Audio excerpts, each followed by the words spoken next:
Bonjour Internet, bienvenue sur les jeux de Dédé. Alors je te propose aujourd'hui de te présenter mes jeux le plus joués de l'année 2022. Et ceci n'est pas un top. Attention, donc je te montre d'abord mon numéro 1, celui auquel j'ai joué le plus souvent toute l'année.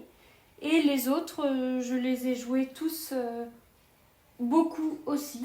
Et je les aime énormément. Allez, c'est parti!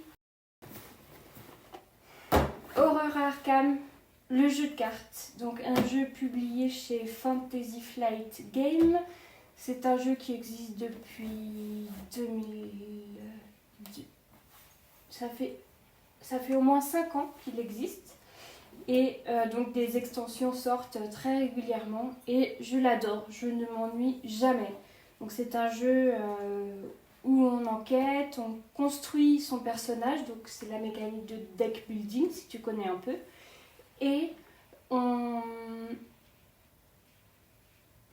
donc on mène des enquêtes paranormales et on doit combattre les grands anciens pour pouvoir déjouer leurs plans machiavéliques. Donc il existe énormément de campagnes, énormément de thématiques différentes et c'est très très intéressant parce que franchement, je m'ennuie jamais. Voilà. Jeu suivant. L'expédition perdue. Alors, un petit jeu publié chez Nuts Publishing.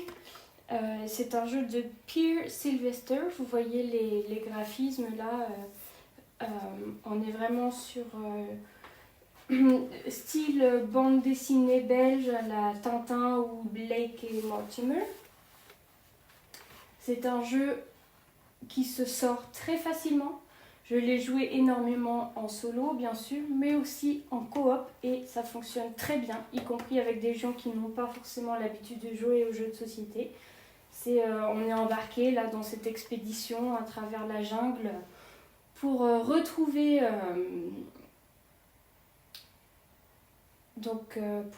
pour trouver la cité Eldorado. C'est basé sur l'histoire de l'expédition de Percy Fawcett qui est parti explorer la jungle et qui n'est malheureusement jamais revenu. Ne vous attendez pas forcément à gagner, hein. Souvent les expéditions ne se passent pas forcément très bien, mais on y revient toujours, je vous le garantis. Voilà. Et souvent c'est la jungle qui finit par vous dévorer. Un autre jeu auquel j'ai beaucoup joué cette année, en solo et en compétitif aussi, c'est Seven Wonders Duel. Est-il encore besoin de présenter Seven Wonders Duel? Jeu de société très connu, vous pouvez trouver sur plein d'autres chaînes YouTube des présentations de ce jeu. Je l'aime beaucoup et je vous ferai une petite présentation un peu plus tard parce qu'il y a quelque chose de très intéressant par rapport à ce jeu qu'on ne sait pas forcément pour y jouer en solo, je veux dire. Et c'est en fait c'est un jeu qui peut être à la fois très simple, cool, tranquille, mais qui peut s'avérer aussi stratégique en fonction des joueurs avec qui vous jouez. Voilà. Il existe pour Seven Wonders des extensions. Alors j'ai pris celle-ci, c'est ma préférée, c'est Panthéon. Les cartes sont vraiment magnifiques. On rajoute des mythologies donc, de plusieurs origines. Donc c'est vraiment intéressant. Il y en a une autre qui existe, c'est Agora, qui ajoute une dimension politique. Donc c'est pas mal aussi.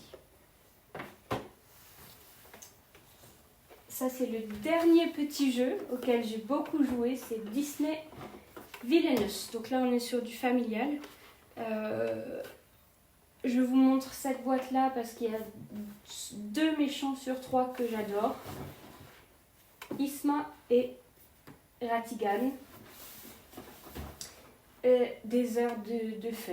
Voilà, parce que j'aime Disney. Et là, on incarne les méchants de Disney. On doit remplir les objectifs de méchants. J'ai joué surtout en solo et pas encore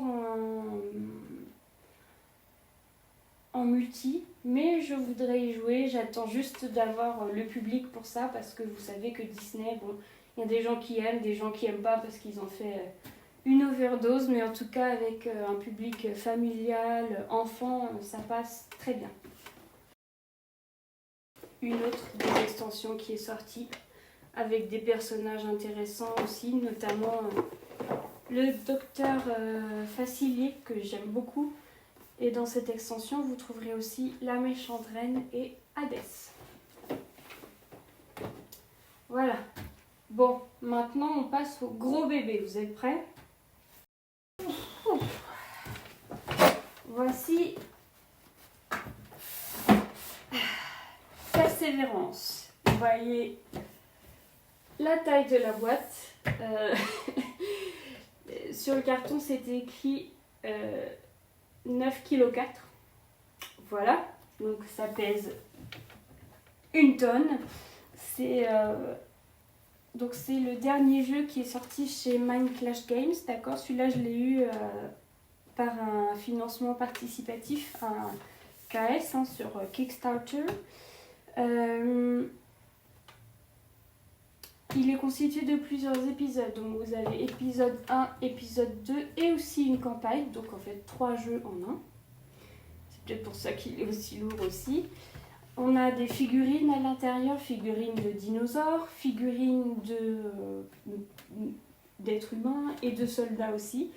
Donc l'histoire, c'est que vous étiez sur une croisière tranquillement, sur un bateau qui s'appelle le Pearl of the Seas. Et le bateau s'échoue sur une île inconnue. Et bien cette île, on découvre petit à petit qu'elle est peuplée de dinosaures, pas forcément amicaux. Et donc, le premier épisode, c'est celui auquel j'ai joué le plus pour l'instant.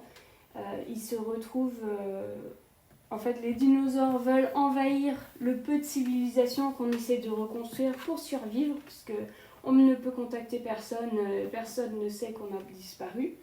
Et donc, on se retrouve avec... Donc, c'est une mécanique de placement de dés. On jette des pelletées de dés, c'est vraiment sympa. Et on a aussi une partie Tower Defense, où il faut défendre le peu de construction qu'on a réussi à faire contre les attaques des dinosaures. Donc, chaque dinosaure attaque d'une façon spéciale, etc. L'épisode 1 en tout cas n'est pas très compliqué, c'est un jeu qui peut faire peur mais vraiment le premier épisode est très abordable. J'ai joué avec donc énormément en solo contre les dissidents qui sont d'ailleurs le module solo est également intégré dedans. Il est vraiment intéressant, peut-être je vous ferai une présentation de cet automat là parce que au lieu de jouer contre un adversaire on joue contre 2 adversaires. Voilà, tant que faire. Et j'ai joué avec une collègue en coop du coup et c'était vraiment... j'ai bien aimé. Moi j'ai bien aimé lui expliquer etc. Elle, je pense qu'elle a apprécié aussi. Maintenant, elle n'est pas habituée à jouer à ce genre de jeu je crois. Et du coup, je pense qu'elle prendra vraiment beaucoup de plaisir à y jouer mais... quand elle aura eu le temps d'y revenir et puis d'assimiler un peu les règles et les mécanismes, etc. Voilà. Donc, très sympa ce petit Persévérance. Et le dernier gros bébé que je voulais vous présenter, auquel j'ai énormément joué cette année. Anachronie. Voilà. Vous voyez, pareil, il pèse son poids. Mais dans celui-là, vous avez... ça, c'est la Big Box. C'est pas la boîte d'origine. Il y a une autre boîte d'origine moins épaisse. C'est un jeu qui est vraiment génial. Voilà. Il est sorti aussi chez Mind Clash Games.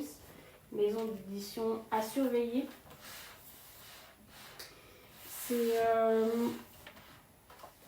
La thématique, c'est le voyage dans le temps.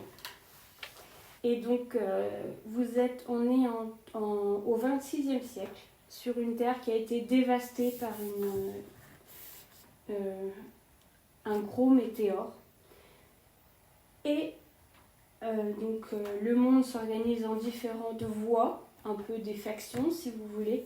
Et donc chaque voie a son idéal pour pouvoir survivre et évacuer la Terre avant qu'un autre impact se produise. Donc on sait avec certitude qu'il va se produire un autre impact, on ne sait pas quand. Et entre-temps, il faut qu'on ait réussi à remplir des conditions d'évacuation pour pouvoir survivre tout simplement. Donc on peut voyager dans le temps, on demande des ressources au futur, mais il ne faut pas oublier de les rembourser.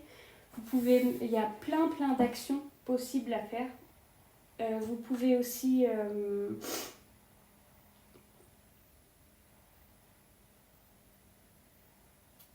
vous téléporter, très sympa. Et en option, en plus, on peut prendre des exosquelettes. Ce que j'ai pris, donc ça ressemble à des robots miniatures. Et à l'intérieur, vous pouvez mettre vos ouvriers. Et cette sensation de poser le robot sur un plateau, je trouve que ça change vraiment toute l'expérience de jeu. C'est un jeu fantastique, vraiment. Et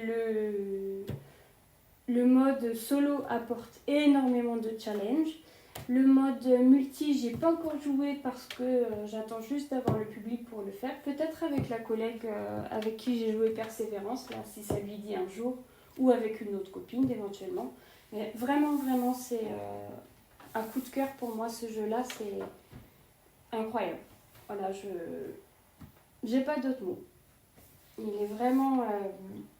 je m'éclate à chaque fois. Il y a du challenge contre le Chronosus, c'est le module solo.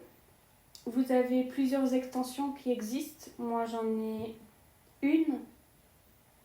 Oui, j'en ai une. C'est Fractures of Time, donc les fractures du temps, qui apporte donc justement ce module de téléportation et des nouvelles ressources, et des nouvelles actions, bien sûr, plus de complexité.